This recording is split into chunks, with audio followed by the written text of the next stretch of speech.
The Forgotten Gospels, the teachings of Jesus Christ and the Apostolic Fathers, chapter 13. This is the letter of Pontius Pilate to Tiberius Caesar. Pontius Pilate, of course, was the Pontius Pilate who had to do with the case of Jesus Christ, the trial of Jesus Christ, which led to his crucifixion.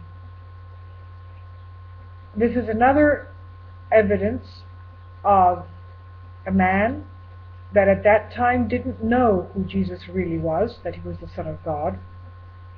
But before the trial of Jesus Christ, Pontius Pilate was giving reports to Tiberius Caesar as to what was going on in the area of Palestine, Jerusalem. And it was ongoing that he was giving the reports as to who this man Jesus was. So this is another significant proof that he actually lived, and it's a description of him as a man by Pontius Pilate. Letter of Pontius Pilate to Tiberius Caesar. The historical document, it has to do with the physical appearance of Jesus. Copies are in the Congressional Library in Washington, D.C. in the USA. To Tiberius Caesar, a young man appeared in Galilee, preaching with humble unction a new law in the name of God that had sent him. At first I was apprehensive that his design was to stir up the people against the Romans, but my fears were soon dispelled. Jesus of Nazareth spoke rather as a friend of the Romans than of the Jews. One day I observed in the midst of a group of people a young man who was leaning against a tree, calmly addressing the multitude. I was told it was Jesus. This I could easily have suspected, so great was the difference between him and those who were listening to him. His golden-colored hair and beard gave to his appearance a celestial aspect. He appeared to be about 30 years of age. Never have I seen a sweeter and more serene countenance. What a contrast between him and his bearers with their black beards and tawny complexions. Unwilling to interrupt him by my presence, I continued my walk, but signified to my secretary to join the group and listen.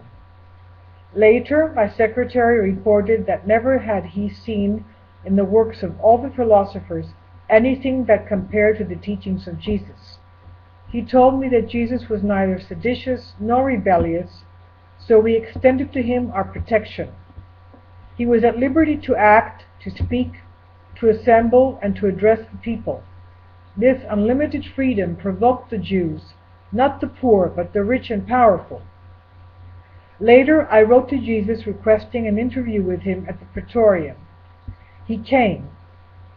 When the Nazarene made his appearance, I was having my morning walk, and as I faced him, my feet seemed fastened with an iron hand to the marble pavement, and I trembled in every limb as a guilty culprit, though he was calm. For some time I stood admiring this extraordinary man.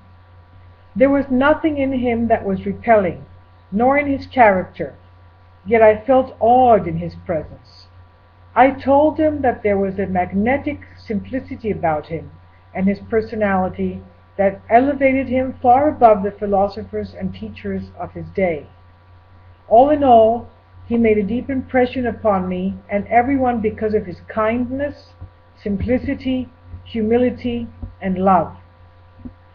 And now, noble sovereign, there are the facts concerning Jesus of Nazareth, and I have taken the time to write you in detail concerning these matters. I say that such a man who could convert water to wine, change death to life, disease into health, calm the stormy seas, is not guilty of any criminal offense, as others would have said. We must agree, truly this is the Son of God. Your most obedient servant, Pontius Pilate. The sainthood of Pilate and Procula, his wife, Claudia Procula.